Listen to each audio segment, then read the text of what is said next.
আল্লাহ রাসূল সাল্লাল্লাহু আলাইহি ওয়াসাল্লাম বলেছেন, লাকিনু মাউতাকুম লা ইলাহা ইল্লাল্লাহ। যারা মৃত তাদেরকে পড়াও, কি পড়াতে হবে? লা ইলাহা ইল্লাল্লাহ। অর্থাৎ যে ব্যক্তি সর্বশেষ লা ইলাহা ইল্লাল্লাহ পড়ে গেল, সে ব্যক্তি মুমিন হয়ে পৃথিবীতে একবারে শেষটা বলে দিলাম।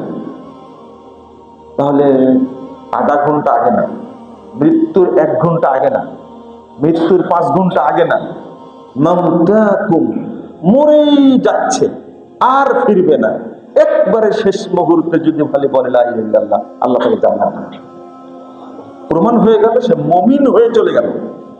এটাই প্রমাণ। শেষ বাক্যটা হলো লা ইলাহা ইল্লাল্লাহ, সে মুমিন। যতই পাপ থাক না কেন, আল্লাহ সব পাপ তার ক্ষমা করবে।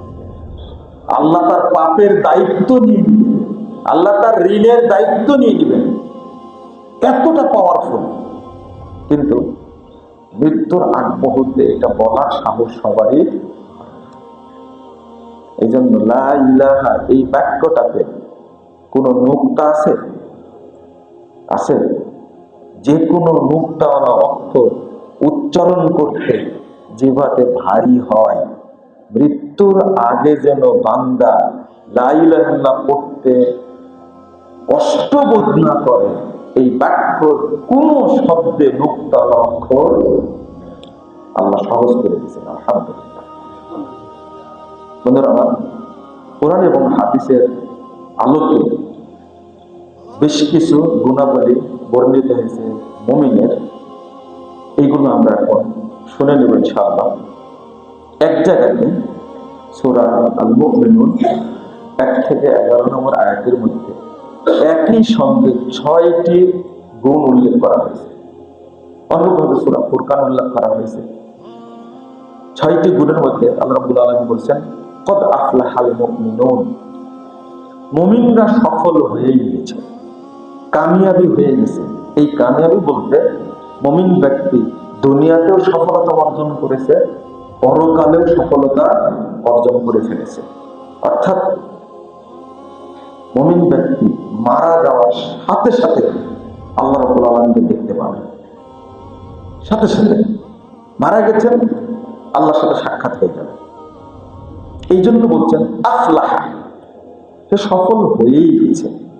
যেমন একটা হাদিস আসছে, মান করা আয়াতুল কুরসি ফি দুবুরি কুল্লি সালাতিন মাকতুবা লাম ইয়ামনাহু মিন দুখুলিল জান্নাহ ইল্লা আল মাউত। যে প্রতি 5 ওয়াক্ত সালাতে আয়াতুল কুরসি পড়ে সে জান্নাতে চলেই গেছে, মরেনি তাই যায়নি।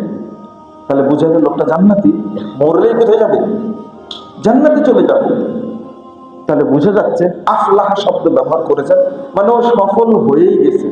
আল্লাহ মুমিনকে কত দাম দিয়ে সুসংবাদ দিচ্ছে, ও সফল, ও জান্নাতে যাবে, ওর কবরে আযাব হবে না, ও সফল হয়ে গেছে।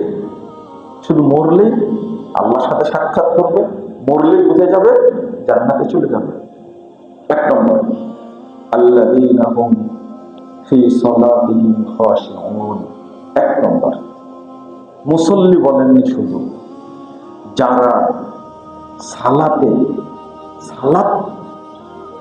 আদায় করে খুশু, নম্রতা, বিনয়, একেবারে অনুগত হয়ে যারা সালাত আদায় করে তারা মুমিন।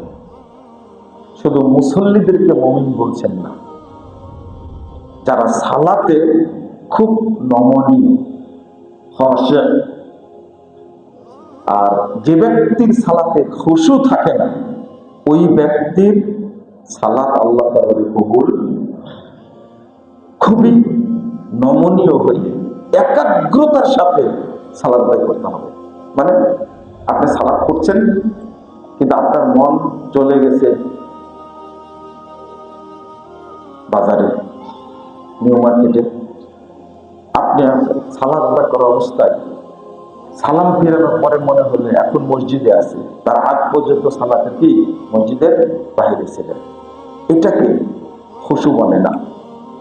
আল্লাহ যে বলেছেন আল্লাযীনা হুম ফি সালাতিহিম খাশিউন, যারা সালাতের মধ্যে একাগ্রতা অবলম্বন করে, ভীতি অবলম্বন করে।